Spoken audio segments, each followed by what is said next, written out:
ਤੀਆਂ। ਮੇਰਾ ਪਿੰਡ ਗਿਆਨੀ ਗੁਰਦਿੱਤ ਸਿੰਘ। ਤੀਆਂ ਤੀਜ ਦੀਆਂ ਵਰ੍ਹੇ ਦਿਨਾਂ ਨੂੰ ਫੇਰ। ਤੀਆਂ ਦੀ ਤਿਆਰੀ।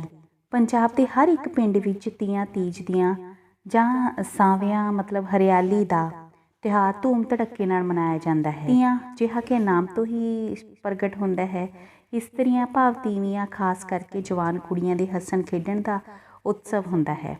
ਗਰਮੀਆਂ ਪਿੱਛੋਂ ਸਾਵਣ ਦੇ ਮੀਂਹਾਂ ਵਿੱਚ ਸੁੱਕੀ ਧਰਤੀ ਉੱਤੇ ਹਰਿਆਲੀ ਉਪਜਦੀ ਹੈ। ਸਾਵਣ ਦੀ ਤੀਜ ਨੂੰ ਤੀਆਂ ਦਾ ਆਰੰਭ ਹੁੰਦਾ ਹੈ, ਜੋ 15 ਦਿਨ ਮਨਾਈਆਂ ਜਾਂਦੀਆਂ ਹਨ।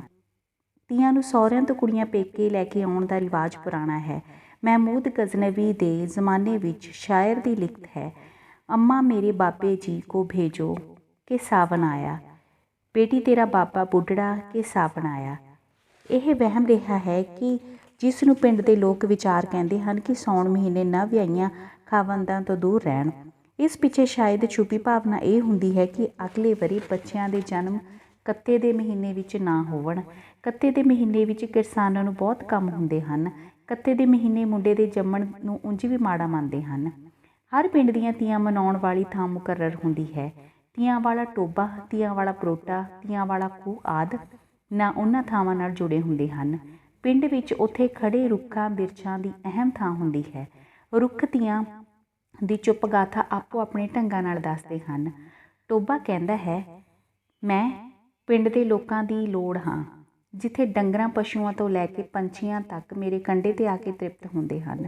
ਪਰ ਜੋ ਨਜ਼ਾਰਾ ਕੁੜੀਆਂ ਚਿੜੀਆਂ ਦਾ ਮੇਰੇ ਕੰਢਿਆਂ ਉੱਤੇ ਛਣਕਦੀਆਂ ਪੰਜੇਬਾਂ ਤੇ ਝਾਂਜਰਾਂ, ਚਮਕਦੇ ਸੱਗੀ ਫੁੱਲ ਤੇ ਗਹਿਣਿਆਂ ਦੀ ਚਮਕ ਝਲਕਾਉਂਦੀ ਹੈ, ਉਸ ਦੀ ਚਮਕ ਦਮਕ ਆਪਣੀ ਹੀ ਹੁੰਦੀ ਹੈ। ਜਵਾਨ ਮੁਟਿਆਰਾਂ ਅੱਡੀਆਂ ਮਾਰ ਮਾਰ ਕੇ ਜਿਵੇਂ ਮੇਰੇ ਕੰਢੇ ਪੋਲੇ ਕਰਦੀਆਂ ਹਨ, ਉਹ ਮੇਰੇ ਲਈ ਮਿੱਠੀਆਂ ਟਕੋਰਾਂ ਹੁੰਦੀਆਂ ਹਨ। ਉਹਨਾਂ ਨਾਲ ਸਗੋਂ ਕਈ ਗੁੱਝੀਆਂ ਪੀੜਾਂ ਦੂਰ ਹੁੰਦੀਆਂ ਹਨ। ਬਰੋਟੇ ਦਾ ਕਹਿਣਾ ਹੈ, ਬਰੋਟੇ ਬੋੜ ਤਾਂ ਹੋਰ ਵੀ ਹੁੰਦੇ ਹਨ, ਪਰ ਇਹ ਮੇਰੇ ਤੀਆਂ ਵਾਲੇ ਬੋੜ ਦੇ ਭਾਗ ਹਨ। ਜਦੋਂ ਮੇਰੇ ਟਾਹਣੀਆਂ ਨਾਲ ਪੀਂਘਾਂ ਪਾ ਕੇ ਮਸਤ ਤੇ ਅੱਲੜ ਜਵਾਨੀਆਂ ਅਸਮਾਨ ਛੂੰਹਦੀਆਂ ਪੀਂਘਾਂ ਚੜਾਉਂਦੀਆਂ ਹਨ। ਮੇਰਾ ਪੱਤ ਉਦੋਂ ਨਸ਼ਿਆ ਉੱਠਦਾ ਹੈ ਜਦੋਂ ਗੀਤਾਂ ਦੇ ਤਾਲ ਨਾਲ ਟਾਹਣੀ ਦੇ ਪੱਤੇ ਖੜਕਦੇ ਹਨ। ਭਾਵੇਂ ਪੀਂਘ ਦੇ ਹੁਲਾਰਿਆਂ ਨਾਲ ਕੁੜੀਆਂ ਮੇਰੀਆਂ ਪਲੁੰਜੜਾਂ ਵੀ ਸੂਤ ਸੁੱਟਦੀਆਂ ਹਨ। ਉਦੋਂ ਝੰਜੋੜਾ ਵੀ ਆਉਂਦਾ ਹੈ ਜਦੋਂ ਕਹਿੰਦੀਆਂ ਹਨ, ਇਹ ਤਾਂ ਸੱਸ ਦੀ ਗੁੱਤ ਪੁੱਟ ਸੁੱਟੀ ਹੈ। ਖਸਮਾਂ ਨੂੰ ਖਾਣੀਓ, ਟਾਹਣੀਆਂ ਤਾਂ ਮੇਰੀਆਂ ਹੀ ਸੂਤਦੀਆਂ ਹੋ, ਗੁੱਸਾ ਸੱਸ ਦਾ ਨਾਮ ਲੈ ਕੇ ਕੱਢਦੀਆਂ ਹੋ। ਮੋਰ ਆਪਣੀ ਥਾਂ ਪੈਲਾਂ ਪਾਉਂਦੇ, ਸੁੰਦਰ ਖੰਭ ਫਲਾਉਂਦੇ, ਦਿਲ ਖਿੱਚਵੀਆਂ ਹੋਕਾਂ ਲਾਉਂਦੇ, ਕਾਲੇ ਬੱਦਲ ਵਿੱਚ ਚਿੱਟੇ ਚਿੱਟੇ ਬਗਲੇ ਉੱਡਦੇ, ਪਾਣੀਆਂ ਦੇ ਕੰਢੇ ਡੱਡਾਂ ਬੈਠੇ ਖਾਂਦੇ। ਉਹਨਾਂ ਦੇ ਰੰਗ ਰੂਪ ਮਾਨ ਸਰੋਵਰ ਦੇ ਮੋਤੀ ਖਾਣੇ ਹੰਸ ਨੂੰ ਵੀ ਮਾਤ ਪਾਉਂਦੇ ਹਨ। ਕਹਿੰਦੇ ਹਨ, ਖੂਹ ਕਦੇ ਕਿਸੇ ਕੋਲ ਨਹੀਂ ਆਉਂਦਾ, ਪਿਆਸੇ ਖੂਹ ਕੋਲ ਪੁੱਜਦੇ ਹਨ। ਖੂਹ ਕਹਿੰਦਾ ਹੈ, ਮੇਰੇ ਚੁਬੱਚੇ ਹਜ਼ਾਰਾਂ ਮਣ ਪਾਣੀ ਹੰਘਾਲਦੇ ਹਨ। ਜਨਤਾ ਦੇ ਨਹਾਉਣ ਲਈ ਬਣਾਏ ਗਏ ਕੁੰਡ, ਖੂਹ ਦੀ ਭੌਣੀ ਉੱਤੇ ਲਮਕਦੇ ਬੋਕੇ ਦੇ ਡੋਲ, ਹਲਟੀ ਤੇ ਹਲਟੀ ਦੀਆਂ ਟਿੰਡਾਂ ਦੇ ਵਾਰੋ ਵਾਰੀ ਭਰ ਕੇ ਆਉਣਾ, ਖਾਲੀ ਹੋ ਕੇ ਚੁਬੱਚੇ ਨੂੰ ਭਰ ਜਾਣਾ, ਬੜੀ ਪਰਉਪਕਾਰੀ ਸਿੱਖਿਆ ਮਿਲਦੀ ਹੈ। ਖੂਹ ਉੱਤੇ ਸਭੋ ਕੁਝ, ਸਭਨਾਂ ਲਈ ਕੁਝ ਵੀ ਨਹੀਂ। ਇਹ ਖੂਹ ਦਾ ਦਰਸ਼ਨ ਹੈ। ਵਧੇਰੇ ਸੁਹਾਵਣੇ ਦਿਨ ਉਦੋਂ ਆਉਂਦੇ ਹਨ ਜਦੋਂ ਮੇਰੀਆਂ ਤੀਆਂ ਲੱਗਣ ਦੀ ਗੱਲ ਹੁੰਦੀ ਹੈ। ਮੇਰੇ ਥੱਲੇ ਤੱਕ ਦਾ ਪਾਣੀ ਮੌਣਾ ਉੱਪਰ ਚੜ੍ਹ ਕੇ ਮਹਿੰਦੀ ਰੰਗੇ ਪੈਰਾਂ ਨੂੰ ਛੋਹਣ ਲਈ ਉਛਾਲੇ ਮਾਰਦਾ ਹੈ। ਇਹ ਕੁੜੀਆਂ ਦਾ ਰੋਮਾਂਚਿਕ ਮੇਲਾ ਉਹਨਾਂ ਲਈ ਨਵੇਂ ਕੱਪੜੇ ਗਹਿਣੇ ਪਾਉਣ ਦਾ ਤਿਉਹਾਰ ਮੈਨੂੰ ਵੀ ਨਵਾਂ ਜੀਵਨ ਦਿੰਦਾ ਹੈ। ਹਰ ਮੂੰਹ ਉੱਤੇ ਤਾਂ ਮੇਰਾ ਨਾਮ ਆਉਂਦਾ ਹੈ, ਤੀਆਂ ਵਾਲਾ ਖੂਹ। ਆਉਂਦੇ ਜਾਂਦੇ ਦੇ ਇੱਕ ਲਸੂੜੇ ਦਾ ਦਰੱਖਤ ਲਸੂੜੀਆਂ ਦੀਆਂ ਗਿਟਕਾਂ ਇਉਂ ਚਿਪਕਾ ਦਿੰਦਾ ਹੈ ਜਿਵੇਂ ਕਿਸੇ ਨੂੰ ਜੋਕਾਂ ਚਿੰਬੜੀਆਂ ਹੋਣ। ਨਿੰਮ ਦੀਆਂ ਨਮੋਲੀਆਂ ਦੇ ਪੱਕਣ ਦੀ ਰੁੱਤ ਵੀ ਤਾਂ ਇਹੋ ਹੀ ਹੈ। ਤੀਆਂ ਭੈਣਾਂ ਅੰਦਰ ਵੀਰ ਪਿਆਰ ਨੂੰ ਇੰਨੇ ਦਿਨੀ ਹੀ ਸਿਖਰਾਂ 'ਤੇ ਪਹੁੰਚਾਉਂਦੀਆਂ ਹਨ। ਭੈਣਾਂ ਵੀਰਾਂ ਨੂੰ ਉਡੀਕ ਕੇ ਜਦੋਂ ਥੱਕ ਜਾਂਦੀਆਂ ਹਨ ਤਾਂ ਉਹਨਾਂ ਦੇ ਮਨੋਭਾਵਾਂ ਦੇ ਬੁਖਾਰਤ ਗੀਤ ਧੁਨਾਂ ਬਣ ਕੇ ਵਾਗ ਰੂਪ ਵਿੱਚ ਧਾਰਨ ਕਰ ਲੈਂਦੇ ਹਨ। ਇਹਨਾਂ ਦਿਨਾਂ ਵਿੱਚ ਭੈਣਾਂ ਨਿੱਤ ਆਪਣੇ ਪੇਕੇ ਘਰ ਦੇ ਰਾਹ ਦੇਖਦੀਆਂ, ਔਸੀਆਂ ਪਾਉਂਦੀਆਂ, ਕਾਗ ਉਡਾਉਂਦੀਆਂ, ਪਾਣੀ ਦੀਆਂ ਲਹਿਰਾਂ ਤੇ ਚੰਦ ਦੀਆਂ ਰਿਸ਼ਮਾਂ ਰਾਹੀਂ ਵੀਰੇ ਨੂੰ ਬੁਲਾਉਂਦੀਆਂ ਤੇ ਕਹਿੰਦੀਆਂ ਹਨ, ਔਸੀ ਮਾਤਾ ਰਾਹ ਦੇ ਜਾਂ ਥਾਹ ਦੇ, ਉੱਡ ਉੱਡ ਕਾਵਾਂ, ਕੁੱਟ ਚੂਰੀ ਪਾਵਾਂ, ਜੇ ਮੇਰਾ ਵੀਰ ਨੂੰ ਆਉਂਦਾ ਹੋਵੇ। ਲਹਿਰੋ ਨੀ ਲਹਿਰੋ, ਜਾਓ ਪੇਕੜੇ ਮੇਰੇ, ਵੀਰੇ ਨੂੰ ਸੱਦ ਲਿਆਉਣਾ ਨੀ। ਚੰਨਾ ਵੇ ਚੰਨਾ, ਓਲੇ ਹੋ ਨਾ, ਵੇ ਹਾੜੇ ਕੱਢਾਂ, ਤੇਰੀ ਲੋਹ ਨਾਲ ਕਿਸੇ ਨੇ ਜਾਣਾ ਨਹੀਂ, ਮੇਰੇ ਵੀਰ ਨੂੰ ਇੱਥੇ ਬੁਲਾਉਣਾ ਨਹੀਂ। ਜੇ ਕਿਤੇ ਰਾਹਾਂ ਵਿੱਚ ਧੂੜ ਉੜਦੀ ਦਿਸ ਪਏ, ਤਾਂ ਵੀਰ ਦੇ ਬੋਤੇ ਦਾ ਖਿਆਲ ਆਉਂਦਾ ਹੈ। ਕਾਲੀ ਪੈ ਕੇ ਕਹਿੰਦੀ ਹੈ, ਉੜਦੀ ਧੂੜ ਦਿਸੇ, ਬੋਤਾ ਵੀਰ ਤਾਂ ਨਜ਼ਰ ਨਾ ਆਵੇ। ਸਾਉਣ ਦੀਆਂ ਕਾਲੀਆਂ ਘਟਾਂ ਵਿੱਚ ਜੇ ਬੋਤਾ ਆਉਂਦਾ ਦਿਸ ਪਏ ਤਾਂ ਉਸਦੇ ਬਿਆਨ ਲਈ ਉਪਮਾ ਲੱਭਣੀ ਸੌਖੀ ਜਿਹੀ ਨਹੀਂ ਹੁੰਦੀ। ਜਿਉਂ ਕਾਲੀਆਂ ਘਟਾਂ ਵਿੱਚ ਬਗਲਾ, ਬੋਤਾ ਮੇਰੇ ਵੀਰਨ ਦਾ, ਹੱਥ ਛਤਰੀ ਰੁਮਾਲ ਪੱਲੇ ਸੇਵੀਆਂ, ਨੀ ਔ ਵੀਰ ਮੇਰਾ ਕੁੜੀਓ। ਬੋਤਾ ਮਾਰੂਥਲ ਦਾ ਜਹਾਜ਼ ਨਹੀਂ ਰਹਿ ਜਾਂਦਾ। ਸ਼ੁਭ ਸ਼ਗਨਾਂ ਦੇ ਚਿੰਨ੍ਹ ਪੇਕਿਆਂ ਦੇ ਦੂਤ ਦਾ ਕੰਮ ਕਰਦਾ ਹੈ। ਤੇਰੇ ਬੋਤੇ ਨੂੰ ਗੁਆਰੇ ਦੀਆਂ ਫਲੀਆਂ, ਤੈਨੂੰ ਵੀਰਾ ਦੁੱਧ ਦਾ ਛੰਨਾ। ਵੀਰ ਦਾ ਬੋਤਾ ਪੁੱਜਣ ਤੋਂ ਭੈਣ ਦੀ ਚਾਲ ਬਦਲ ਜਾਂਦੀ ਹੈ, ਗੌਰਵ ਵੱਧ ਜਾਂਦਾ ਹੈ, ਠਰੰਮਾਂ ਤੇ ਤਾਣ ਆ ਜਾਂਦਾ ਹੈ। ਜਿਨ੍ਹਾਂ ਦੇ ਹੁੰਦੇ ਨੇ ਬਾਈ ਵੇਲੇ ਸਿਰ ਆ ਜਾਂਦੇ ਨੇ। ਜਦੋਂ ਦੇਖਿਆ ਵੀਰ ਦਾ ਬੋਤਾ, ਮੱਲ ਵਾਂਗੂ ਪੱਬ ਚੁੱਗਦੀ। ਸਦਰਾਂ ਨਾਲ ਭਰੇ ਭਾਵ ਭਿੰਨੇ ਗੀਤਾਂ ਦੀਆਂ ਧੁਨਾਂ ਰਾਹੀਂ ਰਸੀਲੇ ਢੰਗ ਨਾਲ ਮਨ ਹੌਲਾ ਕੀਤਾ ਜਾਂਦਾ ਹੈ। ਬੋਤਾ ਵੰਨ ਦੇ ਸਰਵਣਾ ਵੀਰਾ, ਮੁੰਨੀਆਂ ਰੰਗੀਨ ਗੱਡੀਆਂ। ਪਰ ਭਰਾ ਲਈ ਬੋਤਾ ਬੰਨਣ ਤੋਂ ਪਹਿਲਾਂ ਆਪਣੀ ਭੈਣ ਨੂੰ ਮੱਥਾ ਟੇਕਣ, ਸੁੱਖ ਸਾਂਦ ਪੁੱਛਣ ਤੇ ਦੱਸਣਾ ਜ਼ਰੂਰੀ ਹੁੰਦੀ ਹੈ। ਇਸੇ ਲਈ ਬੋਤੇ ਦੀ ਮੁਹਾਰ ਜਿੱਥੇ ਕਿਤੇ ਵੀ ਥਾਂ ਲੱਭੇ, ਉਹ ਫਸਾ ਕੇ ਪਹਿਲਾਂ ਵੱਡੀ ਭੈਣ ਨੂੰ ਮੱਥਾ ਟੇਕਣ ਦੀ ਰਸਮ ਪੂਰੀ ਕਰਦਾ ਹੈ। ਮੱਥਾ ਟੇਕਦਾ ਅੰਮਾਂ ਦੀਏ ਜਾਈਏ, ਬੋਤਾ ਭੈਣੇ ਫੇਰ ਬੰਨ ਲੂੰ। ਭੈਣ ਸੱਸ ਤੋਂ ਅੱਖ ਬਚਾ ਕੇ ਆਪਣੀਆਂ ਸਹੇਲੀਆਂ, ਆਂਢਣਾਂ ਗਵਾਂਢਣਾਂ ਦੀ ਸੁੱਖ ਸਾਂਦ ਪੁੱਛਦੀ ਪਛਾਉਂਦੀ ਹੈ। ਜਦ ਮਾਂ ਬਾਰੇ ਗੱਲ ਚੱਲਦੀ ਹੈ ਤਾਂ ਕੁੜੀ ਦੇ ਬੁੱਲ੍ਹ ਡੁਸਕਣ ਲੱਗ ਜਾਂਦੇ ਹਨ। ਵੀਰ ਬੜੇ ਮਾਣ ਤੇ ਮੋਹ ਨਾਲ ਭੈਣ ਦੇ ਸਿਰ 'ਤੇ ਹੱਥ ਰੱਖ ਕੇ ਚੁੱਪ ਕਰਾਉਂਦਾ ਹੈ। ਭੈਣਾਂ ਰੋਂਦੀਆਂ ਨੂੰ ਵੀਰ ਵਰਾਉਂਦੇ, ਸਿਰ ਉੱਤੇ ਹੱਥ ਰੱਖ ਕੇ। ਕਾੜਨੀ ਵਿੱਚ ਕੜੇ ਸਣੇ ਮਲਾਈ, ਦੁੱਧ ਦਾ ਛੰਨਾ ਲਾ ਕੇ ਵੀਰ ਨੂੰ ਪਿਆਉਣ ਲਈ ਵੱਖਰੇ ਕੋਨੇ ਵਿੱਚ ਲੈ ਜਾਂਦੀ ਹੈ ਤੇ ਪੇਕੇ ਘਰ ਦੇ ਸੁਨੇਹੜੇ ਪੁੱਛਣ ਦੀ ਲੜੀ ਮੁੜ ਆਰੰਭ ਕਰ ਲੈਂਦੀ ਹੈ। ਬੁੱਗੇ ਕੀ ਹਰਨਾਮੀ ਦਾ ਕੀ ਹਾਲ ਹੈ? ਨੌਦੇ ਕੀ ਬਹੂ ਨੂੰ ਹਾਲੇ ਉਸਦੇ ਪੇਕਿਆਂ ਤੋਂ ਲੈਣ ਨਹੀਂ ਆਏ? ਮੇਰਾ ਉਸਨੂੰ ਮਿਲਣ ਨੂੰ ਬੜਾ ਜੀ ਕਰਦਾ ਹੈ। ਮਿੰਦਰੋ ਦਾ ਵਿਆਹ ਕਦੋਂ ਕੁ ਰੱਖਿਆ? ਘਮਾਰਾਂ ਦੀਆਂ ਕੁੜੀਆਂ ਕਦੇ ਆਪਣੇ ਘਰ ਨਹੀਂ ਆਈਆਂ? ਜਦ ਮੈਂ ਪਿੰਡੋਂ ਆਈ ਸੀ, ਸੁੱਖੂ ਕੀਆਂ ਕੁੜੀਆਂ ਨੇ ਗਲੀਚਾ ਲਾਇਆ ਹੋਇਆ ਸੀ, ਕਦੇ ਤਾਂ ਲੈ ਗਿਆ ਹੋਵੇਗਾ। ਮਾਂ ਕੱਤਦੀ ਸੀ ਕਿ ਆਪਣੇ ਗਲੀਚਿਆਂ ਦਾ ਸੂਤ ਤਿਆਰ ਹੋ ਗਿਆ। ਭਾਬੀ ਨੇ ਕਿੰਨਾ ਕੁ ਸੂਤ ਟੇਰਿਆ ਹੈ? ਇਹਨਾਂ ਨੇ ਕਿਸਮਾਂ ਦੇ ਸਵਾਲਾਂ ਦੇ ਕਈ ਸਰਦੇ ਬਣਦੇ ਜਵਾਬ ਤਾਂ ਅੱਗੋਂ ਭਰਾ ਦੇ ਛੱਡਦੇ ਹਨ, ਪਰ ਜਦ ਭੈਣ ਦਾ ਸਵਾਲਨਾਮਾ ਮੁੱਕਦਾ ਹੀ ਨਹੀਂ ਤਾਂ ਅੰਤ ਨੂੰ ਖਿੱਚ ਕੇ ਭਰਾ ਲਈ ਇਹੋ ਆਖਣਾ ਪੈਂਦਾ ਹੈ, ਹੁਣ ਕੱਲ੍ਹ ਨੂੰ ਤੂੰ ਵੀ ਉੱਥੇ ਚੱਲਣਾ ਹੈ, ਜਾ ਕੇ ਵੇਖ ਲਵੀਂ। ਮੈਨੂੰ ਕਿਹੜਾ ਸਾਰੀਆਂ ਗੱਲਾਂ ਦਾ ਪਤਾ ਰਹਿੰਦਾ ਹੈ? ਪਰ ਭੈਣ ਆਪਣੀ ਲੜੀ ਜਾਰੀ ਰੱਖਦੀ ਹੈ। ਬਾਕੀ ਘਰਦਿਆਂ ਦਾ ਹਾਲ ਚਾਲ ਪੁੱਛਦੀ ਵੀਰ ਤੇ ਉਸਦੀ ਵਹੁਟੀ ਅਤੇ ਆਪਣੇ ਭਤੀਜੇ ਭਤੀਜਿਆਂ ਦਾ ਹਾਲ ਪੁੱਛਣ ਦੀ ਵਾਰੀ ਆ ਜਾਂਦੀ ਹੈ। ਇਹ ਸਾਰੀ ਵਿਆਖਿਆ ਦੀ ਯਾਦ ਤਾਜ਼ਾ ਰੱਖਣ ਲਈ ਗੀਤਾਂ ਵਿੱਚ ਬੰਨ੍ਹ ਕੇ ਸੰਭਾਲਿਆ ਹੋਇਆ ਵਰਣਨ ਇਉਂ ਗਾਇਆ ਜਾਂਦਾ ਹੈ। ਸਾਵਣ ਆਇਆ ਨੀ ਸੱਸੀਏ ਸਾਵਣ ਆਇਆ, ਇੱਕ ਤਾਂ ਆਇਆ ਮੇਰਾ ਅੰਮੀ ਦਾ ਜਾਇਆ, ਚੜ੍ਹਦੇ ਸਾਵਣ ਮੇਰਾ ਵੀਰ ਨਹੀਂ ਆਇਆ। ਆ ਜਾ ਵੀਰੇ, ਆ ਜਾਵੇ ਵੀਰੇ, ਸੱਸ ਨਨਾਣ ਮੁਖ ਮੋੜਿਆ, ਆ ਜਾ ਵੀਰਾ ਚੜ੍ਹ ਉੱਚੀ ਅਟਾਰੀ, ਮੇਰੀ ਕਾਨ ਉਸਾਰੀ, ਮੇਰੇ ਕਾਨ ਉਸਾਰੀ। ਦੇ ਜਾ ਵੀਰਾ ਮੇਰੀ ਮਾਂ ਦੇ ਸੁਨੇਹੜੇ, ਦੇ ਜਾ ਵੀਰਾ ਮੇਰੀ ਮਾਂ ਦੇ ਸੁਨੇਹੜੇ। ਮਾਂ ਤਾਂ ਤੇਰੀ ਭੈਣੇ ਪਲੰਗੇ ਬਿਠਾਈ, ਪਲੰਗੋ ਪੀੜੇ ਬਿਠਾਈ, ਸਾਥ ਅਟੇਰਨ ਸੂਹੀ ਰੰਗਲੀ ਰਾਮ। ਆਵੇ ਵੀਰਾ ਚੜੀਏ ਉੱਚੀ ਅਟਾਰੀ, ਮੇਰੇ ਕਾਨ ਉਸਾਰੀ, ਮੇਰੀ ਭਾਬੋ ਦੇ ਸੁਨੇਹੜੇ ਰਾਮ। ਭਾਬੋ ਤਾਂ ਤੇਰੀ ਬੀਬਾ ਗੀਗੜਾ ਜਾਇਆ, ਨੀ ਤੇਰਾ ਭਤੀਜੜਾ ਜਾਇਆ, ਉੱਠਦੀ ਬਹਿੰਦੀ ਦਿੰਦੀ ਲੋਰੀਆਂ ਰਾਮ। ਆਵੇ ਵੀਰਾ ਚੜ੍ਹ ਉੱਚੀ ਅਟਾਰੀ, ਮੇਰੇ ਕਾਨ ਉਸਾਰੀ, ਮੇਰੀਆਂ ਸਈਆਂ ਦੇ ਦੇਵੇ ਸੁਨੇਹੜੇ ਰਾਮ। ਸਈਆਂ ਤਾਂ ਤੇਰੀਆਂ ਭੈਣੇ ਚੋਪ ਨਹੀਂ ਪਾਏ, ਵੇੜੀ ਚਰਖੇ ਨਹੀਂ ਡਾਹੇ, ਤੂੰ ਹੀ ਪਰਦੇਸਣ ਬੈਠੀ ਦੂਰ ਨੀ ਰਾਮ। ਚੱਲ ਵੇ ਵੀਰਾ ਚੱਲੀਏ ਮਾਂ ਦੇ ਕੋਲੇ, ਸਾਡੀਆਂ ਸਖੀਆਂ ਕੋਲੇ, ਚੁੱਕ ਭਤੀਜੜਾ ਲੋਰੀ ਦੇਵਾਂਗੀ ਰਾਮ। ਪੇਕਿਆਂ ਦੀਆਂ ਗੱਲਾਂ ਕਰਦੀ ਨੂੰ ਸਹੁਰਾ ਦੇਸ ਬੇਗਾਨਾ ਬਣ ਜਾਂਦਾ ਹੈ ਅਤੇ ਪੇਕਿਆਂ ਦੀ ਅਪਣੱਤ ਤੇ ਬਾਅਦ ਝੱਟ ਜੀ ਕਾਹਲਾ ਪੈਣ ਲਾ ਦਿੰਦੀ ਹੈ। ਜੀ ਵਿੱਚ ਮੁੜ ਆਉਂਦਾ ਹੈ ਕਿ ਉਹ ਕਿਹੜਾ ਵੇਲਾ ਆਵੇ ਜਦੋਂ ਪੇਕਿਆਂ ਨੂੰ ਟੁਰ ਚੱਲਾਂ। ਜਾਂਦੇ ਵੀਰ ਦਾ ਬੋਤਾ, ਸਿਆਤਾ ਆਉਂਦੇ ਵੀਰ ਦਾ ਕੇਸ, ਵੀਰਾ ਮੈਨੂੰ ਲੈ ਚੱਲ ਵੇ ਖੜੀ ਬੇਗਾਨੇ ਦੇਸ। ਫਸਲਾਂ ਦੇ ਕੰਮ ਕਾਜ ਜਾਂ ਬਿਮਾਰੀ ਕਾਰਨ ਤੀਆਂ ਦੇ ਦਿਨਾਂ ਵਿੱਚ ਜੇ ਕਿਸੇ ਦਾ ਵੀਰ ਪੇਕਿਆਂ ਤੋਂ ਨਾ ਬੌੜੇ ਤਾਂ ਝੱਟ ਤਾਨੇ ਮਿਹਣੇ ਪੈਣ ਲੱਗਦੇ ਹਨ। ਬਹੁਤਿਆਂ ਭਰਾਵਾਂ ਵਾਲੀਏ ਤੈਨੂੰ ਤੀਆਂ ਨੂੰ ਲੈਣ ਨਹੀਂ ਆਏ, ਸੱਸ ਮਾਰਦੀ ਗਲੀ ਵਿੱਚ ਤਾਨੇ, ਤੀਆਂ ਨੂੰ ਨਾ ਆਇਆ ਵੀਰ ਨਾ। ਇਹ ਤਾਨੇ ਵੀਰ ਦੀ ਉਡੀਕ ਵਿੱਚ ਤੀਬਰਤਾ ਦਾ ਹੋਰ ਗੂੜਾ ਰੰਗ ਘੋਲਦੇ ਰਹਿੰਦੇ ਹਨ, ਭਾਵੇਂ ਸੱਸ ਨੂੰ ਇਸ ਦਾ ਜਵਾਬ ਮੂੰਹ ਵਿੱਚ ਗੁਣਗੁਣਾ ਕੇ ਦੇਣਾ ਹੀ ਪੈਂਦਾ ਹੈ। ਸੱਸ ਬਘਿਆੜ ਮੁਹੀਏ ਤੇਥੋਂ ਡਰਦੇ ਲੈਣ ਨਹੀਂ ਆਏ। ਅਜਿਹੀ ਦਸ਼ਾ ਵਿੱਚ ਵੀਰ ਦੀ ਉਡੀਕ ਹੋਰ ਟੁੰਬੀ ਜਾਂਦੀ ਹੈ। ਕੇਰਾ ਆ ਭੈਣ ਦੇ ਵਿਹੜੇ ਤੈਨੂੰ ਦੇਖੇ ਚੰਨ ਚੜ੍ਹ ਜੇ। ਵੀਰ ਮੇਰੇ ਅੰਮਾਂ ਦਿਆ ਚਾਇਆ ਤੈਨੂੰ ਦੇਖੇ ਚੰਨ ਚੜ੍ਹਦਾ। ਕਈ ਬਦਕਿਸਮਤ ਭੈਣਾਂ ਵੀਰਾਂ ਬਾਰੀਆਂ ਵੀ ਹੁੰਦੀਆਂ ਹਨ। ਉਹਨਾਂ ਲਈ ਇਹਨਾਂ ਦੇ ਕੋਮਲ ਜਜ਼ਬਿਆਂ ਵਿੱਚ ਵੀਰਾਂ ਦੀ ਅਣਹੋਂਦ ਦੇ ਸੱਲ ਚੱਲਣੇ ਸੌਖੇ ਨਹੀਂ ਰਹਿ ਜਾਂਦੇ। ਦਰਦ ਭਰੀਆਂ ਵਿਲਕਣੀਆਂ ਵਿੱਚ ਵੀਰ ਪ੍ਰਾਪਤੀ ਦੀ ਸਾਧਨਾ ਨੂੰ ਕੁਝ ਅੰਦਰ ਤੇ ਕੁਝ ਬਾਹਰ ਪ੍ਰਗਟ ਕਰਨ ਦੇ ਮਨ ਤੋਂ ਬੋਝ ਲਾਉਂਦੀਆਂ ਹਨ। ਭੈਣਾਂ ਰੋਂਦੀਆਂ ਪਿਛੋਕੜ ਖੜ ਕੇ ਜਿਨ੍ਹਾਂ ਦੇ ਘਰ ਵੀਰ ਨਹੀਂ। ਇੱਕ ਵੀਰ ਦੇਈਂ ਵੇ ਰੱਬਾ ਸਹੁੰ ਖਾਣ ਨੂੰ ਬੜਾ ਚਿੱਤ ਕਰਦਾ। ਇੱਕ ਵੀਰ ਤੇ ਸਬਰ ਨਹੀਂ, ਇਸ ਲਈ ਤਾਂ ਇੱਕ ਤੋਂ ਦੋ ਤੇ ਫਿਰ ਉਹਨਾਂ ਲਈ ਨਾਲੋਂ ਨਾਲ ਅਹੁਦੇ ਵੀ ਮੰਗੇ ਜਾਂਦੇ ਹਨ, ਭਾਵੇਂ ਉਹ ਅਹੁਦੇ ਪਟਵਾਰੀ ਤੇ ਮੁਨਸ਼ੀ ਦੇ ਕਿਉਂ ਨਾ ਹੋਣ। ਸ਼ਾਇਦ ਇਸ ਤੋਂ ਉੱਚੇ ਅਹੁਦਿਆਂ ਦੀ ਉਦੋਂ ਕਲਪਨਾ ਵੀ ਨਹੀਂ ਕੀਤੀ ਜਾ ਸਕਦੀ। ਦੋ ਵੀਰ ਦੇਈਂ ਵੇ ਰੱਬਾ ਮੇਰੀ ਸਾਰੀ ਉਮਰ ਦੇ ਮਾਪੇ। ਦੋ ਵੀਰ ਦੇਈਂ ਵੇ ਰੱਬਾ ਇੱਕ ਮੁਨਸ਼ੀ ਇੱਕ ਪਟਵਾਰੀ। ਇੱਕ ਮੁਨਸ਼ੀ ਤੇ ਇੱਕ ਪਟਵਾਰੀ ਜਿਨ੍ਹਾਂ ਦੀ ਉਹ ਸਦਰ ਪੂਰੀ ਹੋ ਜਾਂਦੀ ਹੈ, ਉਹਨਾਂ ਦਾ ਆਪਣੇ ਵੀਰਾਂ ਨਾਲ ਪਿਆਰ ਵੀ ਅਨੋਖਾ ਹੁੰਦਾ ਹੈ। ਉਹਨਾਂ ਨੂੰ ਆਪਣਾ ਲਾਡਲਾ ਵੀਰ ਹਰ ਰੂਪ ਵਿੱਚ ਉਪਮਾ ਯੋਗ ਲੱਗਦਾ ਹੈ। ਅੱਡੀ ਮਾਰੇ ਮਦਰੱਸਾ ਖੋਲੇ ਵੀਰ ਮੇਰਾ ਪਤਲਾ ਜਿਹਾ। ਵੀਰ ਮੇਰਾ ਨੀ ਗੁਲਾਬ ਫੁੱਲ ਵਰਗਾ ਧੁੱਪ ਵਿੱਚੋਂ ਭੌਂ ਮਿਣਦਾ। ਪੱਗਾਂ ਖੱਟੀਆਂ ਤੇ ਵੇਖਣ ਜੱਟੀਆਂ ਓ ਵੀਰ ਮੇਰਾ ਕੁੜੀਓ।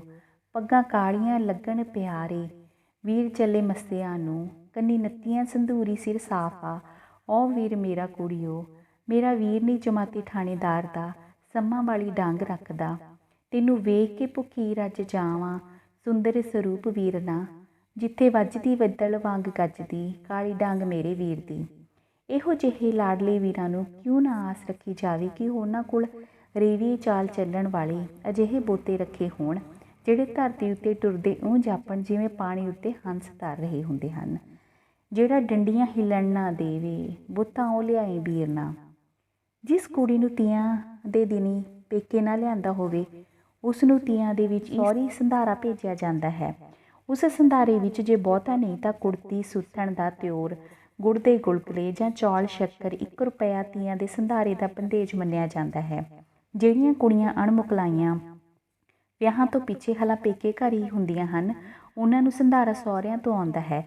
ਸਹੁਰਿਆਂ ਦੇ ਸੰਧਾਰੇ ਵਿੱਚ ਤੇੜ ਤੇ ਸਿਰ ਦੇ ਕੱਪੜਿਆਂ ਤੋਂ ਇਲਾਵਾ ਇੱਕ ਸੂਤ ਦੀ ਰੰਗਲੀ ਤੇ ਝੂਟਣ ਵਾਲੀ ਪੀਂਘ ਭੇਜੀ ਜਾਂਦੀ ਹੈ। ਸਰਦੇ ਪੁੱਜਦੇ ਸਹੁਰੇ ਤੇ ਕਈ ਆਪਣਾ ਫੋਕਾ ਰੂਪ ਜਮਾਉਣ ਵਾਲੇ ਸ਼ੌਕੀਨ ਮੰਗ ਤੰਗ ਕੇ ਇੱਕ ਅੱਧਾ ਗਹਿਣਾ ਖਾਸ ਕਰਕੇ ਨੱਕ ਦੇ ਲੌਂਗ ਜਾਂ ਤੀਲੀ ਸੁਹਾਗ ਭਾਗ ਮਾਨਣ ਦੀ ਸਦਰ ਦੇ ਰੂਪ ਵਿੱਚ ਭੇਜ ਛੱਡਦੇ ਹਨ। ਤੀਆਂ ਤੋਂ ਪਹਿਲਾਂ ਇਉਂ ਸਹੁਰਿਆਂ ਪੇਕਿਆਂ ਦੇ ਰਸਮ ਰਿਵਾਜ ਪੂਰੇ ਕਰਦਿਆਂ ਨੂੰ ਸਾਉਣ ਦੀਆਂ ਕਾਲੀਆਂ ਘਟਾਂ ਵਾਂਗ ਸ਼ੂਕਦਾ ਤੀਆਂ ਦਾ ਤਿਉਹਾਰ ਆ ਪੁੱਜਦਾ ਹੈ। ਤੀਆਂ ਤੇ ਚੋਲ ਮਹਿੰਦੀ ਸਾਉਣ ਬਖਤਾਵਰਾ ਤੂੰ ਕੁੜੀਆਂ ਦੇ ਕਰਦਾ ਮੇਲੇ। ਤੀਆਂ ਦਾ ਆਰੰਭਿਕ ਦਿਨ ਤੀਆਂ ਤੋਂ ਪਹਿਲਾਂ ਦੂਜ ਮਹਿੰਦੀ ਵਾਲਾ ਦਿਨ ਹੁੰਦਾ ਹੈ। ਇਸ ਦਾ ਦਿਨ ਰਾਤ ਨੂੰ ਸੌਣ ਵੇਲੇ ਕੀ ਬੁੱਢਾ ਕੀ ਬਾਲ ਸਭ ਦੇ ਹੱਥ ਮਹਿੰਦੀ ਨਾਲ ਰੰਗ ਦਿੱਤੇ ਜਾਂਦੇ ਹਨ। ਰਗੜੀ ਜੋ ਹੈ ਥੋੜ੍ਹੀ ਸਾਰੀ ਲਾ ਲਓ ਗਰਮੀ ਤੋਂ ਚੰਗੀ ਹੁੰਦੀ ਹੈ ਇਹ ਆਖਦਿਆਂ ਕਈਆਂ ਦੇ ਪੈਰ ਵੀ ਥੱਪ ਦਿੱਤੇ ਜਾਂਦੇ ਹਨ। ਕੁੜੀਆਂ ਤੇ ਨਿੱਕੇ ਨਿੱਕੇ ਬਾਲ ਸੋਹਣ ਜਾਂ ਰੜਕੇ ਦੀਆਂ ਤੀਲਾਂ ਲੈ ਕੇ ਹੱਥਾਂ ਉੱਤੇ ਟਿਮਕਣੇ ਲਗਾਉਂਦੇ ਹਨ ਤੇ ਕਈ ਤਰ੍ਹਾਂ ਦੀ ਮੀਨਾਕਾਰੀ ਕਰਦੇ ਹਨ। ਸਾਊ ਮਟਿਆਰਾਂ ਤੇ ਸਿਆਣੀਆਂ ਜਨਾਨੀਆਂ ਹਥੇਲੀ ਵਿੱਚ ਵੱਡਾ ਸਾਰਾ ਚਟਾਕ ਲਾ ਕੇ ਸ਼ਗਨ ਪੂਰਾ ਕਰਦੀਆਂ ਹਨ। ਮਹਿੰਦੀ ਰਗੜਨ ਵੇਲੇ ਉਸ ਵਿੱਚ ਕੋਲੇ ਪਾ ਦਿੱਤੇ ਜਾਂਦੇ ਹਨ ਤਾਂ ਜੋ ਰੰਗ ਪੀਲਾ ਜ਼ਰਦ ਹੋਣ ਦੀ ਥਾਂ ਕੁਝ ਕੁਲੱਤਣ ਮਾਰਦਾ ਰਹੇ ਤਾਂ ਕਿ ਉਤਰਨ ਵੇਲੇ ਭੱਦਾ ਮਾਲੂਮ ਨਾ ਹੋਵੇ। ਇਸ ਰੰਗ ਨੂੰ ਕੋਕੀਆਂ ਪੈ ਗਈਆਂ ਆਖਦੇ ਹਨ। ਮਹਿੰਦੀ ਦਾ ਚਰਚਾ ਤੀਆਂ ਦੇ ਗਿੱਧੇ ਵਿੱਚ ਖੂਬ ਜੋਸ਼ ਨਾਲ ਕੀਤਾ ਜਾਂਦਾ ਹੈ। ਮਹਿੰਦੀ ਮਹਿੰਦੀ ਸਭ ਜੱਗ ਕਹਿੰਦਾ ਮੈਂ ਵੀ ਆਖਦਿਆਂ ਮਹਿੰਦੀ। ਬਾਗਾਂ ਦੇ ਵਿੱਚ ਸਸਤੀ ਵਿਕਦੀ ਹੱਟੀਆਂ ਦੇ ਵਿੱਚ ਮਹਿੰਗੀ। ਘੋਟ ਘੋਟ ਕੇ ਹੱਥਾਂ ਨੂੰ ਲਾਈ ਫੋਲਕ ਬਣ ਲੈਂਦੀ। ਮਹਿੰਦੀ ਸ਼ਗਨਾਂ ਦੀ ਧੋਤਿਆਂ ਕਦੇ ਨਾ ਲੈਂਦੀ। ਜਿਵੇਂ ਮਜ਼ਦੂਰ ਦੀ ਕਾਰਖਾਨੇ ਵਿੱਚ ਹਾਜ਼ਰੀ ਲੱਗਦੀ ਹੈ ਪਿੰਡ ਵਿੱਚ ਸਿਰ ਕੱਢ ਕਹਾਉਂਦੀਆਂ ਮਰੇਲਣ ਕੁੜੀਆਂ ਇਸ ਦਿਨ ਸ਼ਾਮ ਤੱਕ ਨਾ ਆਈਆਂ ਹੋਣ ਉਹਨਾਂ ਗੈਰ ਹਾਜ਼ਰੀ ਅਨੁਭਵ ਕਰਕੇ ਉਹਨਾਂ ਦੇ ਮਾਪਿਆਂ ਦੇ ਘਰ ਜਾ ਕੇ ਪੁੱਛ ਪੜਤਾਲ ਕਰਦੀਆਂ ਹਨ। ਤਾਈ ਹਲੇ ਮਹਿੰਦਰੋਂ ਨਹੀਂ ਆਈ। ਦੂਜੀ ਕਹਿੰਦੀ ਹੈ ਨੀ ਉਹਦੀ ਸੱਸ ਬੜੀ ਭੈੜੀ ਹੈ ਦੇਖ ਲੈ ਕੁੜੇ ਜੈ ਵੱਡਿਆਂ ਦੀ ਨੇ ਆਉਣ ਨਹੀਂ ਦਿੱਤਾ। ਹੋਰ ਬੋਲਦੀ ਹੈ ਸੱਸ ਤਾਂ ਸੁੱਖ ਨਾਲ ਬਥੇਰੀ ਚੰਗੀ ਹੈ ਉਹਦੀ ਨਣਦ ਬਹੇਲ ਹੈ ਉਸਨੇ ਜ਼ਰੂਰ ਕੋਈ ਕਜੀਆ ਖੜਾ ਕੀਤਾ ਹੋਵੇਗਾ। ਤੀਜੀ ਕੋਲ ਖੜੀ ਨਣਦ ਉੱਤੇ ਗੁੱਸਾ ਝਾੜ ਕੇ ਕਹਿੰਦੀ ਹੈ ਨੀ ਚਾਚੀ ਧੰਨੋ ਇਹ ਕੀ ਕੀਤਾ ਨਹੀਂ ਤੁਸੀਂ ਐਤਕੀ ਭਗਵੰਤੀ ਨੂੰ ਕੋਈ ਲੈਣ ਨਹੀਂ ਭੇਜਿਆ। ਇਹ ਜਾਏ ਖਾਣੇ ਦੇ ਕੰਮਾਂ ਨੇ ਨਹੀਂ ਮੁੱਕਣਾ। ਇਹ 4 ਦਿਨ ਕੁੜੀਆਂ ਦੇ ਮਿਲਣ ਗਿਲਣ ਦੇ ਹੁੰਦੇ ਨੇ। ਜੇ ਹੁਣ ਨਾ ਆਈ ਤਾਂ ਫਿਰ ਕਦੋਂ ਆਊ? ਦੱਸ ਕਿੱਥੇ ਹੈ ਚਾਚਾ, ਮੈਂ ਲੜਾਂ ਉਹਦੇ ਨਾਲ। ਕੁੜੀਆਂ ਦੀਆਂ ਮਾਵਾਂ ਤੇ ਘਰ ਦੇ ਇੰਨਾ ਮਰੇਲਣਾ ਜਾਣੀ ਲੀਡਰ ਕੁੜੀਆਂ ਨੂੰ ਕਈ ਤਰ੍ਹਾਂ ਦੇ ਬਹਾਨਿਆਂ ਨਾਲ ਟਾਲਦੇ ਹਨ। ਜਿਵੇਂ ਤੇਰਾ ਤਾਏ ਨਹੀਂ ਗਿਆ ਸੀ, ਉਸਨੇ ਕਿਹਾ ਸੀ ਐਤਕੀ ਮਹਿੰਦਰ ਸਿੰਘ ਤੋਂ ਜਾ ਨਹੀਂ ਹੋਣਾ, ਮੱਕੀ ਵਿੱਚ ਵਿਆਦ ਖੜਾ ਏ। ਜੇ ਵੇਲੇ ਸਰ ਗੁੱਡੀ ਨਾ ਤਾਂ ਸਾਰੇ ਨਿਆਈ ਵਾਲੇ ਖੇਤ ਵਿੱਚ ਜਾ ਜਾਂਦੀ ਹੋ ਜਾਵੇਗੀ। ਅਸੀਂ ਕਿਹਾ ਪ੍ਰਾਹੁਣੇ ਨੂੰ ਭੇਜ ਦੇਵੇ, 4 ਦਿਨ ਨਾਲੇ ਮਿਲ ਗਿਲ ਜਾਊ, ਨਾਲੇ ਮਹਿੰਦਰੋਂ ਨੂੰ ਛੱਡ ਜਾਊ। ਬਸ ਅੱਜ ਦਾ ਹੀ ਇਕਰਾਰ ਸੀ, ਆਉਣ ਵਾਲੇ ਹੀ ਨੇ, ਖਬਰੇ ਰਾਹ ਵਿੱਚ ਨੇੜੇ ਆਉਂਦੇ ਹੋਣ। ਦੂਜੀ ਆਖਦੀ ਹੈ ਕਬੀਲਦਾਰ ਦੇ ਭਾਈ 1000 ਕਜੀਏ ਹੁੰਦੇ ਨੇ, ਮੁੰਡਾ 100 ਕੰਮ ਛੱਡ ਕੇ ਵਿੱਚੋਂ ਦੀ ਲੈਣ ਗਿਆ ਸੀ। ਅੱਗੋਂ ਕਹਿੰਦੀ ਉਹਦੀ ਪਤੀਹਸ ਤੇ ਗੋਦੀ 5 ਦਿਨਾਂ ਦਾ ਗੀਗਾ ਹੈ, ਬਾਹਰ ਵਧਣ ਤੋਂ ਪਹਿਲਾਂ ਨਹੀਂ ਭੇਜ ਸਕਦੇ। ਅੱਖਾਂ ਪਾੜ ਉਡੀਕਦੇ, ਆਪੇ ਹੀ ਕੋਈ ਛੱਡ ਜਾਊ। ਤੇ ਚਾਚੀ ਧੰਨੂ ਜਵਾਬ ਦਿੰਦੀ ਹੈ ਜਿਉਂਦੇ ਰਹਿਣ ਲਿਆਉਣ ਵਾਲੇ ਉਹਦੇ ਵੀਰ, ਅਸੀਂ ਤਾਂ ਬਥੇਰਾ ਜ਼ੋਰ ਲਾਇਆ ਸੀ ਪਰ ਉਹਦੇ ਸਹੁਰੇ ਨਾ ਮੰਨੇ। ਭਾਗਵੰਤੀ ਦੇ ਸੁੱਖ ਨਾਲ ਮਸਾਂ ਦਿਨ ਫਿਰੇ ਨੇ, ਉਹਨਾਂ ਨੇ ਸਿਆਣਿਆਂ ਤੋਂ ਤਵੀਤ ਕਰਾਇਆ ਹੋਇਆ ਹੈ। ਉਹਨਾਂ ਨੇ ਕਿਹਾ ਭਾਗਵੰਤੀ ਪਿੰਡ ਦੀ ਜੋ ਨਾ ਟੱਪੇ, ਅਣਸਰਦੀ ਮੂਰੇ ਭਾਈ ਕਿਸੇ ਦਾ ਜ਼ੋਰ ਕੀ ਚੱਲੇ। ਸੁੱਖ ਨਾਲ ਆਉਂਦੀਆਂ ਤੀਆਂ ਨੂੰ ਜ਼ਰੂਰ ਆਊ, ਰੱਬ ਉਸ ਨੂੰ ਭਾਗ ਲਾਵੇ। ਕਈ ਪ੍ਰਾਹੁਣੇ ਬੜੇ ਚਾਅ ਨਾਲ ਤੀਆਂ ਦੇਖਣ ਆਉਂਦੇ ਹਨ ਕਿ ਚਲੋ ਸਹੁਰੀ 4 ਦਿਨ ਸਾਲੀਆਂ ਨਾਲ ਹੱਸ ਕੇ ਲਾਵਾਂਗੇ। ਇਹੋ ਜਿਹੇ ਹਾੜੂ ਸ਼ੌਕੀਨਾਂ ਨਾਲ ਕਈ ਵਾਰੀ ਬਹੁਤ ਬੁਰੀ ਹੁੰਦੀ ਹੈ। ਇੱਕ ਪ੍ਰਾਹੁਣਾ ਜੋ ਆਪਣੇ ਆਪ ਨੂੰ ਵਧੇਰੇ ਫੰਨੇ ਖਾਂ ਕਹਾਉਂਦਾ ਸੀ, ਇੱਕ ਵਾਰੀ ਸ਼ਰਾਬ ਪੀ ਕੇ ਤੀਆਂ ਵਿੱਚ ਜਾ ਵੜਿਆ।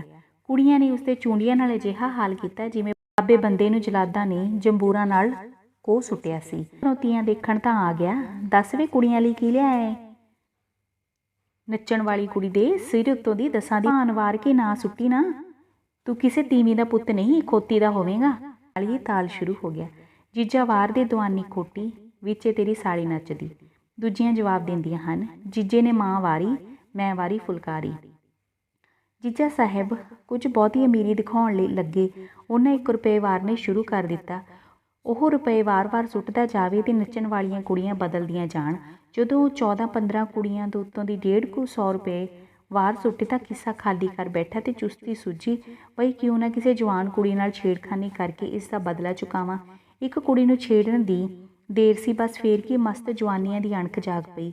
ਕੁੜੀਆਂ ਲੰਗੂਰਾਂ ਵਾਂਗ ਛਾਲਾਂ ਮਾਰ ਕੇ ਆ ਪਈਆਂ ਤੇ ਉਹਦੇ ਪਿੰਡੇ ਦੇ ਘਰੂਟ ਤੇ ਦੰਦੀਆਂ ਵੱਢ ਕੇ ਉਸ ਦਾ ਬੁਰਾ ਹਾਲ ਕੀਤਾ ਤੇ ਥਾਂ ਖੂਨ ਸਿਮਾਇਆ। ਉਸਦੀ ਵਿਆਂਦੜ ਦੇ ਘਰ ਜਾ ਕੇ ਦੱਸਣ ਤੋਂ ਪ੍ਰਾਹੁਣੇ ਦੇ ਸਹੁਰੇ ਤੀਆਂ ਵਿੱਚ ਮੰਜੇ ਉੱਤੇ ਪਾ ਕੇ ਘਰ ਲੈ ਕੇ ਗਏ। ਜਦੋਂ ਪਿੰਡ ਦੀ ਕੁੰਡ ਕੌਂਸਲਰ ਨੇ ਇਹ ਗੱਲ ਸੁਣੀ ਤਾਂ ਕਈ ਆਖਣ ਚੰਗਾ ਹੋਇਆ ਬਈ ਨੌ ਦੇ ਕੇ ਪ੍ਰਾਹੁਣੇ ਦੀ ਜਾਨ ਬਚ ਗਈ। ਲੌਂਗੋਵਾਲ ਦੀ ਗੱਲ ਸੁਣੀ ਹੈ, ਉੱਥੇ ਤਾਂ ਕਹਿੰਦੇ ਪ੍ਰਾਹੁਣੇ ਨੂੰ ਕੁੜੀਆਂ ਨੇ ਖਿੱਚ ਧੂ ਕੇ ਇੱਕ ਵਾਰੀ ਇਉਂ ਬਾਖੋ ਚੋੜ ਕਰਦੀਆਂ ਜਾਨੋਂ ਹੀ ਮਾਰ ਦਿੱਤਾ ਸੀ। ਪੁੱਤਰੀਆਂ ਕੁੜੀਆਂ ਬੁਰੀ ਬਲਾ ਹੁੰਦੀਆਂ ਨੇ। ਇਸ ਪਿੱਛੋਂ ਤੀਆਂ ਦੇਖਣ ਸ਼ੌਕੀਨ ਹੁਣ ਜੇ ਇੰਨੀ ਦਿਨੀ ਆਉਂਦੇ ਹਨ ਤਾਂ ਘਰ ਦੇ ਵਿਹੜੇ ਜਾਂ ਦਲਾਨ ਵਿੱਚ ਹੀ ਗਲੀਚਿਆਂ ਉੱਤੇ ਵਿਛੀਆਂ ਕੱਢੀਆਂ ਹੋਈਆਂ ਚਾਦਰਾਂ ਤੇ ਸਿਰਹਾਣੀਆਂ ਉੱਤੇ ਉਦਾਲੇ ਉਸਲਵੱਟੇ ਭੰਨ ਕੇ ਗੁਜ਼ਾਰਾ ਕਰ ਲੈਂਦੇ ਹਨ।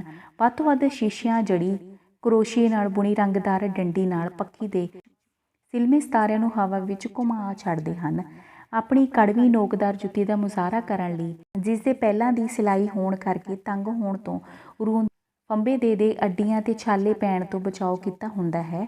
ਸ਼ਾਮ ਨੂੰ ਸੱਥ ਵਾਲੀ ਧਰ ਮੂੰਝਵਾਂ ਪੋਥਾ ਪਾ ਕੇ ਇੱਕ ਅੱਧਾ ਗੇੜਾ ਸੱਥ ਵੱਲ ਮਾਰ ਛੱਡਦੇ ਹਨ। ਬਾਬਾ ਜੀ ਸਤਿ ਸ੍ਰੀ ਅਕਾਲ ਕਹਿ ਕੇ ਆਪਣੀ ਝੱਕ ਖੋਲ੍ਹਦੇ ਹਨ। ਆਉਣ ਜਾਣ ਵੇਲੇ ਸਿਆਣ ਗਿਆਨ ਪੈ ਜਾਂਦੀ ਹੈ। ਸੱਥ ਵਿੱਚ ਬੈਠੇ ਬੁੱਢੇ ਸੰਗ ਖੋਲ੍ਹਣ ਲਈ ਵਾਕਵੀ ਕਰਾਉਂਦੇ ਹਨ। ਤੂੰ ਨਹੀਂ ਜਾਣਦਾ ਪਾਲੀ, ਇਹ ਵੱਡੇ ਘਰਾਂ ਕੇ ਨੱਥਾ ਸਿਉਂਕਾ ਪ੍ਰਾਹੁਣਾ ਏ। ਹਾਂ ਬੈਠ ਭਾਈ ਪ੍ਰਾਹੁਣਿਆ, ਮੀਂਹ ਪਾਣੀ ਦਾ ਹਾਲ ਚਾਲ ਸੁਣਾ, ਫਸਲ ਚੰਗੀ ਹੈ? ਸੌਣ ਭਿੱਜਾ ਕਿ ਐਵੇਂ ਕੰਮ ਸੁੱਕਾ ਪੁੱਕਾ ਹੀ ਹੈ? ਇੱਧਰ ਤਾਂ ਐਤਕੀ ਮੀਂਹ ਗੱਡਮਾ ਨਹੀਂ ਪਿਆ, ਗਿੱਲ ਨਾਲ ਗਿੱਲੀ ਰਲੀ ਹੈ। ਤੁਹਾਡੇ ਬੰਨੀ ਦੱਸ ਕੀ ਹਾਲ ਚਾਲ ਹੈ? ਤੂੰ ਆਪਣੀ ਕੁੜਮਣੀ ਦੀ ਸੁੱਖ ਸਾਂਦ ਪੁੱਛ, ਤੈਨੂੰ ਫਸਲ ਦੀ ਕੀ ਪਈ ਹੈ? ਕੋਲ ਬੈਠਾ ਸੰਤਾ ਸਿਉ ਗੱਲ ਵਿੱਚ ਰੋਮਾਂਸ ਦਾ ਰੰਗ ਭਰ ਚੜ੍ਹਦਾ ਹੈ। ਕੁੜਮਣੀ ਆਪਣੀ ਰਾਮ ਗਊ ਵਰਗੀ ਹੈ, ਟੁੱਟ ਉੱਤੇ ਮੱਖੀ ਨਹੀਂ ਬਹਿਣ ਦਿੰਦੀ। ਤੂੰ ਇਉਂ ਕਹਿ ਕੇ ਬਈ ਕੁੜਮ ਦਾ ਹਾਲ ਪੁੱਛ। ਦੇਖ ਭਾਈ ਪ੍ਰਾਹੁਣਿਆ, ਸਾਡੇ ਭਰਾ ਨੂੰ ਆਖ ਦੇਵੀਂ ਰਿਸ਼ਤੇਦਾਰੀਆਂ ਤੇ ਹੱਡਾਂ ਤੇ ਰਗੜ ਕੇ ਲਾਉਣ ਨੂੰ ਨਹੀਂ ਹੁੰਦੀਆਂ। ਜੇ ਕੰਮ ਧੰਦੇ ਦਾ ਵਾਲਾ ਹੀ ਦੱਬਿਆ ਹੋਵੇ ਤਾਂ ਵੇਲੇ ਕੁ ਵੇਲੇ ਅਸੀਂ ਮਦਦ ਲਈ ਤਿਆਰ ਹਾਂ। ਸਾਡੀ ਸਤਿ ਸ੍ਰੀ ਅਕਾਲ ਵੀ ਕਹਿ ਦੇਣਾ। ਇਸ ਤਰ੍ਹਾਂ ਟੀਚਰਾਂ ਦੀ ਬੁਛਾੜ ਦੀ ਮਾਰ ਤੋਂ ਬਚਦੇ ਹੋਏ ਪ੍ਰਾਹੁਣਾ ਸਾਹਿਬ ਫਿਰ ਆਪਣੇ ਸਜੇ ਧਜੇ ਸਿੰਘਾਸਣ ਤੇ ਆਪ ਬਿਰਾਜਮਾਨ ਹੁੰਦੇ ਹਨ। ਸ਼ਾਮ ਨੂੰ ਤੀਆਂ ਤੋਂ ਵਿਹਲੀਆਂ ਹੋ ਕੇ ਮਨਚਲੀਆਂ ਕੁੜੀਆਂ ਰਲ ਕੇ ਪ੍ਰਾਹੁਣਾ ਸਾਹਿਬ ਨੂੰ ਆ ਟੱਕਰਦੀਆਂ ਹਨ। ਦੇਖੋ ਨਹੀਂ ਕਿਵੇਂ ਅੱਖਾਂ ਟੱਟ ਦੇਖਦਾ ਏ, ਜਿਵੇਂ ਇਸਨੇ ਕੁੜੀ ਨੂੰ ਦੇਖਿਆ ਹੀ ਨਹੀਂ ਹੁੰਦਾ। ਇਉਂ ਲੱਗਦਾ ਹੈ ਇਸ ਦੇ ਘਰ ਮਾਂ ਭੈਣ ਹੀ ਨਹੀਂ ਹੁੰਦੀ। ਨਹੀਂ ਭੈਣ ਤਾਂ ਸੀਗੀ, ਪਰ ਬਹੇਲ ਲੁੱਚੀ ਖਬਰੇ ਕਿੱਥੇ ਨਿਕਲ ਗਈ। ਇਹ ਸਮਝਦਾ ਲੋਕਾਂ ਦੀਆਂ ਕੁੜੀਆਂ ਵੀ ਇਹੋ ਜਿਹੀਆਂ ਹੀ ਹੋਣੀਆਂ ਨੇ, ਤਾਂ ਹੀ ਤਾਂ ਇੱਥੇ ਆ ਕੇ ਸ਼ਕੀਨੀਆਂ ਝਾੜਨ ਲੱਗਿਆ। ਦੇਖੋ ਨਹੀਂ ਕਿਵੇਂ ਮੁੱਤਰ ਝਾਕਦਾ, ਜਿਵੇਂ ਸੂਰਜ ਚੜ੍ਹੇ ਤੇ ਉੱਲੂ ਡੋਰਾ ਭੋਰਾ ਹੋਇਆ ਹੁੰਦਾ ਹੈ। ਇਹਦੇ ਗਲ ਕੰਡਲਾਂ ਦੇਖੋ ਨਹੀਂ, ਜਿਵੇਂ ਕਾਲੂ ਕੁੱਤੇ ਦੇ ਗਲ ਵਿੱਚ ਰਿੜਕਣੇ ਦਾ ਕਲਿੰਡਲ ਫਸਿਆ ਹੁੰਦਾ ਏ। ਝਾਕਣੀ ਦੇਖੋ ਨਹੀਂ, ਜਿਵੇਂ ਰੋਹੀ ਵਿੱਚੋਂ ਫੜ ਕੇ ਲਿਆਂਦਾ ਬੀਜੂ ਬੈਠਾ ਹੋਵੇ। ਪਹਿਲਾਂ ਅਕਲ ਤਾਂ ਸਿੱਖ ਲੈਣੀ ਸੀ ਵੀ ਬੇਗਾਨੀਆਂ ਧੀਆਂ ਨਾਲ ਕਿਵੇਂ ਗੱਲ ਕਰੀਦੀ ਹੈ। ਜਰਾਬਾਂ ਡਾਈਆਂ ਨੇ ਜਿਵੇਂ ਹੁਣੀ ਵਲੈਤ ਪਾਸ ਕਰਕੇ ਆਇਆ ਹੁੰਦਾ ਹੈ।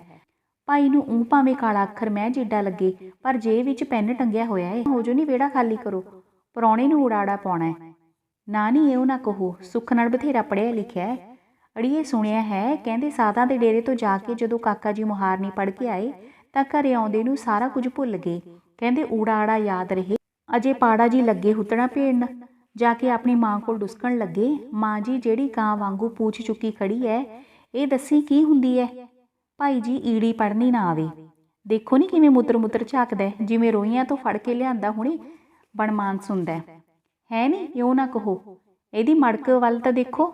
ਪ੍ਰਾਹੁਣੇ ਨੂੰ ਭਾਈ ਸਾਂਭ ਕੇ ਰੱਖਿਓ, ਕਿਧਰੇ ਕੋਈ ਯੂਸਫ ਸਮਝ ਕੇ ਖੂਹ ਵਿੱਚ ਹੀ ਵੱਢ ਕੇ ਨਾ ਸੁੱਟ ਦੇਵੇ। ਬਈ ਇਹ ਬਲਾ ਸੋਹਣਾ ਹੈ। ਛੱਡ ਨਹੀਂ, ਯੂਸਫ ਦਾ ਨਾਂ ਲੈ ਕੇ ਲੀਕ ਨਾ ਲਾਓ। ਇਹਦੇ ਮੂੰਹ ਵੱਲ ਤਾਂ ਵੇਖ, ਮੂੰਹ ਨਾ ਮੱਥਾ ਜਿੰਨ ਪਹਾੜੋਂ ਲੱਥਾ। ਨਾ ਨਹੀਂ ਨਾ ਸਿਹੜਨ ਵਾਲਿਆਂ ਦੀ ਵੀ ਤਾਂ ਲਾਜ ਰੱਖ। ਉਹਨਾਂ ਦਾ ਮੁੰਡਾ ਦੇਖਿਆ ਸੀ, ਕੁੜੀ ਨੂੰ ਭੌਂਦੋਂ ਨਹੀਂ ਲੱਭਿਆ ਸੀ। ਜੇ ਇਹੋ ਜਿਹੇ ਵੇਲੇ ਪ੍ਰਾਹੁਣਿਆਂ ਦੇ ਸਹੁਰੀ ਚਾਂਬਲੀਆਂ ਕੁੜੀਆਂ ਨੂੰ ਹਟਾਉਣ ਜਾਂ ਘੂਰਨ ਅੱਗੋਂ ਤਾਂ ਉਹ ਗੀਤ ਛੇੜ ਦਿੰਦੀਆਂ ਹਨ। ਵੇ ਨਾ ਝਿੜਕੀ ਵੇ ਚਾਚਾ, 4 ਦਿਨ ਕੁੜੀਆਂ ਦਾ ਤਮਾਸ਼ਾ। ਵੇ ਨਾ ਝਿੜਕੀ ਵੇ ਵੀਰਾ, ਇਹ ਤਾਂ ਕੁੜੀਆਂ ਦਾ ਰਵੀਰਾ। ਨੀ ਨਾ ਝਿੜਕੀ ਨਾ ਮਾਏ, ਸਾਵਣ ਦੇ ਦਿਨ ਆਏ। ਅੱਗੋਂ ਪ੍ਰਾਹੁਣਾ ਸਾਹਿਬ ਵੀ ਆਪਣੀ ਦਿਮਾਗੀ ਚਤਰਾਈਆਂ ਦੀ ਖਾਂਝ ਖੁਰਚਾਈ ਕਰਕੇ ਸਿਰ ਕੁਰਕਦੇ ਹੋਏ ਇਸ ਵੇਲੇ ਪ੍ਰੀਖਿਆ ਸਮਝ ਕੇ ਜਵਾਬੀ ਹਮਲਾ ਖੋਲ੍ਹ ਦਿੰਦੇ ਹਨ। ਮੈਂ ਤਾਂ ਇਹ ਦੇਖਦਾ ਸੀ ਭਾਈ ਤੁਹਾਡੇ ਹਾਣ ਦੇ ਮੁੰਡੇ ਪਿੰਡ ਜਾ ਕੇ ਲੱਭਾਂ ਅਤੇ ਸਾਰਿਆਂ ਨੂੰ ਇੱਕ ਦਿਨ ਹੀ ਵਿਆਹ ਕਰਕੇ ਲੈ ਜਾਈਏ। ਤੁਹਾਡੇ ਵਰਗੀਆਂ ਬਾਂਦਰੀਆਂ ਨੂੰ ਸਾਡੇ ਪਿੰਡ ਦੇ ਮੁੰਡਿਆਂ ਬਿਨਾਂ ਹੋਰ ਕਿਹਨੇ ਚੱਲਣਾ। ਅੱਖਾਂ 'ਚੋਂ ਗਿੱਡ ਪੂੰਝ ਨਹੀਂ ਹੁੰਦੀ, ਆਖੇ ਨੌ ਨੂਰ ਭਰੀ। ਛੱਜ ਤਾਂ ਬੋਲੇ, ਭਲਾ ਛਾਲਣੀ ਕੀ ਬੋਲੇ, ਜਿਹਦੇ ਵਿੱਚ 100 ਛੇਕ ਨੇ। ਆਪਣੇ ਮੂੰਹ ਦੇ ਪਹਿਲਾਂ ਮਤਾ ਦਾਗ ਤਾਂ ਦੇਖ, ਜਿਵੇਂ ਟਿੱਬੇ ਤੇ ਮੀਂਹ ਪਿਆ ਹੁੰਦਾ। ਦੂਜੇ ਪਾਸੇ ਹੋਰ ਕੁੜੀ ਵੱਲ ਮੂੰਹ ਕਰਕੇ ਕਹਿੰਦੀ ਹੈ, ਪਹਿਲੇ ਇਸ ਹੀਰ ਮੇਜਾਜਣ ਦਾ ਬੁੱਥਾ ਦੇਖੋ। 4 ਦਿਨ ਤਾਂ ਕਹਿੰਦੇ ਨੇ ਭੇਡ ਤੇ ਲੇਲੇ ਤੇ ਵੀ ਜਵਾਨੀ ਆ ਜਾਂਦੀ ਹੈ। ਤੁਹਾਡੇ ਵੱਸ ਦੀ ਗੱਲ ਨਹੀਂ, ਖੁੱਲੀਆਂ ਫਿਰਦੀਆਂ ਰਹੀਆਂ। ਢਾਂਡੀਆਂ ਦੇ ਸਿੰਗਾਂ ਨੂੰ ਰੱਸੇ ਪਾ ਕੇ ਕੌਣ ਢਿੱਡ ਪੜਵਾਵੇ। ਗੱਲਾਂ ਤਾਂ ਬਥੇਰੀਆਂ ਆਉਂਦੀਆਂ ਨੇ, ਪਰ ਭਾਈ ਡਰ ਲੱਗਦਾ ਹੈ। ਇੱਥੇ ਤਾਂ ਸਾਰੀਆਂ ਹੀ ਬੀਆ ਪਾਸ ਫਿਰਦੀਆਂ ਨੇ, ਗੱਲਾਂ ਵਿੱਚੋਂ ਕਿਧਰੇ ਗਲਤੀਆਂ ਹੀ ਨਾ ਫੜੀ ਜਾਣ। ਚਲੋ ਚੱਲੀਏ ਕੁੜੇ ਘਰਾਂ ਨੂੰ। ਇਹੋ ਜਿਹੀਆਂ ਸ਼ਕਲਾਂ ਦੇਖ ਕੇ ਤਾਂ ਰਾਤ ਨੂੰ ਸੁਪਨਿਆਂ ਵਿੱਚ ਵੀ ਡਰ ਲੱਗਣ ਲੱਗ ਜਾਂਦਾ ਹੈ। ਰੱਬ ਹੀ ਖੈਰ ਕਰੇ। ਚਲੋ ਛੱਡੋ ਨਹੀਂ, ਹੁਣ ਤਾਂ ਬਥੇਰੀ ਛਿੱਦੀ ਪਤਲੀ ਹੋ ਗਈ ਹੈ ਵਿਚਾਰੇ ਦੀ। ਭੋਲੂ ਕਿੱਧਰ ਰੋਈ ਨਾ ਪਵੇ, ਫਿਰ ਸਾਡੀ ਭੈਣ ਨੂੰ ਗੋਦੀ ਵਿੱਚ ਲੈ ਕੇ ਵਰਾਉਣਾ ਨਾ ਪਵੇ। ਆਪਣੀ ਮੂੰਹੋਂ ਆਈ ਵਾਰਤਾਲਾਪ ਖਤਮ ਕਰਕੇ ਕੁੜੀਆਂ ਆਪੋ ਆਪਣੇ ਘਰਾਂ ਨੂੰ ਦੜੰਗੇ ਮਾਰਦੀਆਂ ਰਵਾਨਾ ਹੋ ਜਾਂਦੀਆਂ ਹਨ। ਪ੍ਰਾਹੁਣਾ ਸਾਹਿਬ ਮੁੱਤਰ ਦੇਖ ਕੇ ਬਹਿ ਰਹਿੰਦੇ ਹਨ। ਬਾਣੀ ਦੇ ਬਾਣਾ ਦੇ ਘਾਹ ਚੱਟੀ ਜਾਂਦੇ ਹਨ। ਕੁੜੀਆਂ ਵੱਲੋਂ ਤੀਆਂ ਵਿੱਚ ਅਜਿਹੇ ਤਮਾਸ਼ੇ ਦਿਖਾਉਣ ਵਾਲੇ ਕਾਰਨਾਮਿਆਂ ਤੋਂ ਅੱਗੇ ਵੱਧ ਕੇ ਅਜਿਹੀਆਂ ਗੱਲਾਂ ਅਤੇ ਗੀਤਾਂ ਦੇ ਨਾਂ ਉੱਤੇ ਗੰਦੇ ਬੋਲ ਬੋਲੇ ਜਾਂਦੇ ਹਨ ਅਤੇ ਬਖੇੜੇ ਖੜੇ ਕੀਤੇ ਜਾਂਦੇ ਹਨ। ਸਮਾਜ ਸੁਧਾਰ ਜਥੇਬੰਦੀਆਂ ਨੇ ਤੀਆਂ ਲਗਾਉਣੀਆਂ ਹੀ ਬੰਦ ਕਰ ਦਿੱਤੀਆਂ ਸੀ। ਉਸ ਵਿੱਚ ਬਹੁਤਾ ਹਿੱਸਾ ਸਿੰਘ ਸਭੀਆਂ ਨੇ ਪਾਇਆ। ਕੁੜੀਆਂ ਨੇ ਵਿਆਹ ਸ਼ਾਦੀਆਂ ਅਤੇ ਹੋਰ ਥਾਵਾਂ ਉੱਤੇ ਗਿੱਧੇ ਵਿੱਚ ਗੁੱਸਾ ਕੱਢਣ ਲਈ ਸਿੰਘ ਸਭੀਆਂ ਦੇ ਪਿੜ ਮੰਗਾਉਣੇ ਸ਼ੁਰੂ ਕਰ ਦਿੱਤੇ, ਨਾਲ ਹੀ ਦੁਰਸੀਸਾਂ ਦੇਣ ਲੱਗ ਪਈਆਂ। ਮਰ ਜਾਣ ਸਿੰਘ ਸਭੀਏ, ਜਿਨ੍ਹਾਂ ਤੀਆਂ ਤੇ ਗਿੱਧੇ ਬੰਦ ਕੀਤੇ। ਮੁੱਕ ਜਾਣ ਘੜੇ ਦੇ ਦਾਣੇ, ਬਣ ਗਏ ਸਿੰਘ ਸਭੀਏ। ਧੰਨਵਾਦ।